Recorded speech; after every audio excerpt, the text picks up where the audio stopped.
Perang yang membakar jalur Gaza selama berbulan-bulan akhirnya mulai mereda.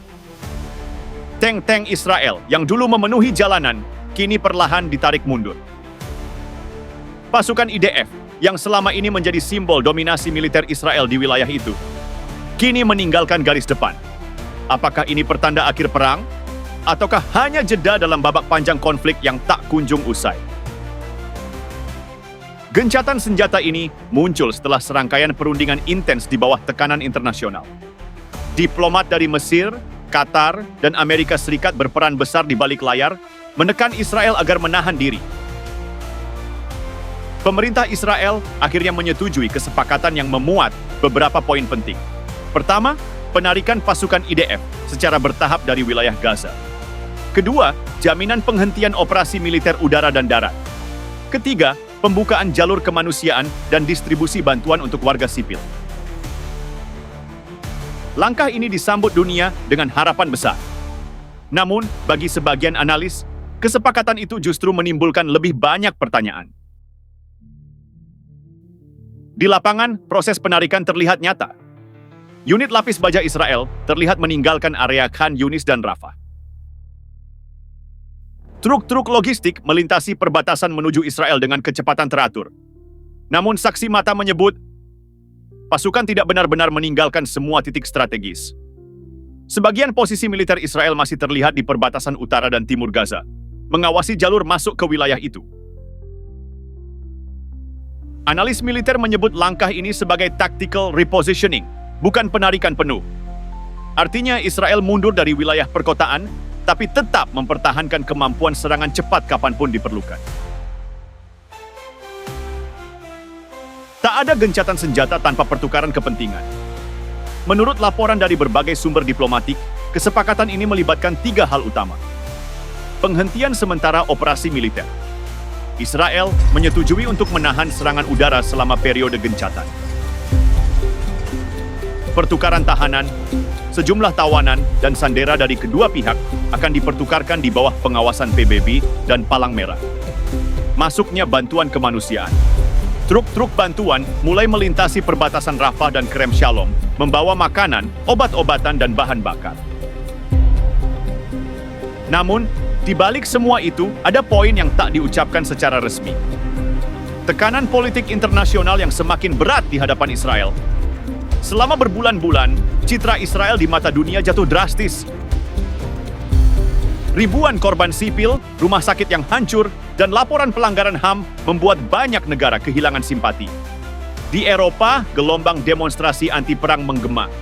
Bahkan sekutu terdekat Israel di Uni Eropa, seperti Spanyol dan Irlandia, secara terbuka menuntut penghentian agresi.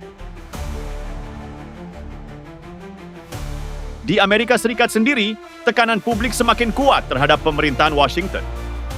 Banyak anggota Kongres menolak pengiriman bantuan militer tambahan bagi Israel. Maka, penarikan pasukan ini bisa jadi bukan keputusan militer, melainkan langkah politik untuk menyelamatkan citra Israel di mata dunia.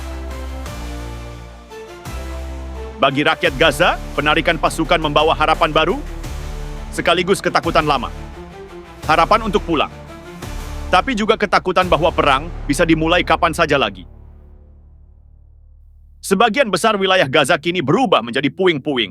Listrik masih padam, air bersih terbatas. Ribuan keluarga masih hidup di tenda pengungsian. Namun di tengah kehancuran itu, terlihat kehidupan yang berusaha bangkit. Sekolah darurat dibuka, relawan medis kembali bekerja. Dan di setiap sudut kota, bendera Palestina dikibarkan dengan satu pesan, kami masih ada. Di dunia Arab, penarikan pasukan Israel disambut dengan 2 wajah. Sebagian menilai ini kemenangan diplomatik Palestina. Sebagian lain melihatnya hanya sebagai ilusi perdamaian. Mesir dan Qatar, 2 mediator utama, menyerukan agar gencatan ini dijaga sebaik mungkin. Sementara Turki dan Iran menegaskan bahwa Israel harus benar-benar menarik seluruh pasukannya, bukan sekadar berpindah posisi. Dari Indonesia, Kementerian Luar Negeri mengeluarkan pernyataan resmi mendukung perdamaian permanen dan penyaluran bantuan kemanusiaan. Jakarta menekankan, gencatan senjata harus menjadi pintu menuju penyelesaian 2 negara yang adil dan bermartabat. Dari Indonesia, Kementerian Luar Negeri mengeluarkan pernyataan resmi mendukung perdamaian permanen dan penyaluran bantuan kemanusiaan. Jakarta menekankan, gencatan senjata harus menjadi pintu menuju penyelesaian dua negara yang adil dan bermartabat. Hanya dunia luar. Di dalam negeri Israel sendiri, keputusan penarikan pasukan menimbulkan gejolak politik. Sebagian warga menilai Netanyahu tunduk pada tekanan global.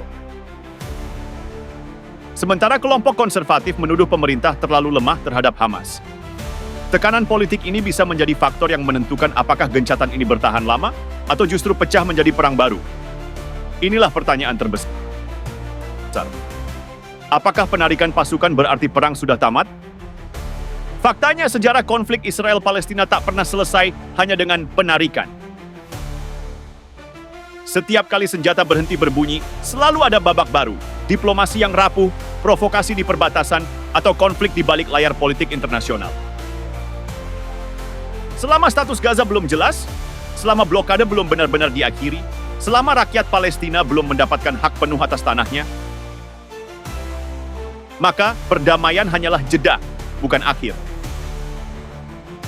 Banyak pengamat menyebut bahwa gencatan senjata ini juga merupakan bagian dari kalkulasi geopolitik global. Amerika Serikat ingin menenangkan Timur Tengah jelang pemilihan presiden. Iran sedang mengonsolidasikan kekuatan di Lebanon dan Suriah. Dan Rusia memanfaatkan situasi ini untuk mengalihkan fokus dunia dari Ukraina. Di tengah peta besar ini, Gaza hanyalah satu titik kecil yang menjadi saksi pertarungan kepentingan besar dunia. Malam itu, langit Gaza terlihat tenang untuk pertama kalinya dalam berbulan-bulan. Tak ada lagi suara jet tempur, tak ada lagi ledakan di kejauhan. Namun, bagi banyak orang, ketenangan ini bukan kedamaian, melainkan ketakutan. Ketakutan bahwa perang bisa kembali kapan saja. Karena di Timur Tengah, sejarah selalu berputar dalam lingkaran yang sama. Ketegangan, perang, gencatan, lalu perang lagi. Apakah kali ini berbeda? Hanya waktu yang akan menjawab. Inilah bab baru dalam konflik Israel-Palestina. Sebuah bab yang memberi harapan, tapi juga mengingatkan dunia bahwa perdamaian sejati tak lahir dari tekanan, melainkan dari keadilan. Saya Ray Story, terima kasih sudah menonton. Jangan lupa subscribe, karena dunia terus bergerak, dan kami akan terus mengabarkannya dari sisi yang jarang dilihat orang.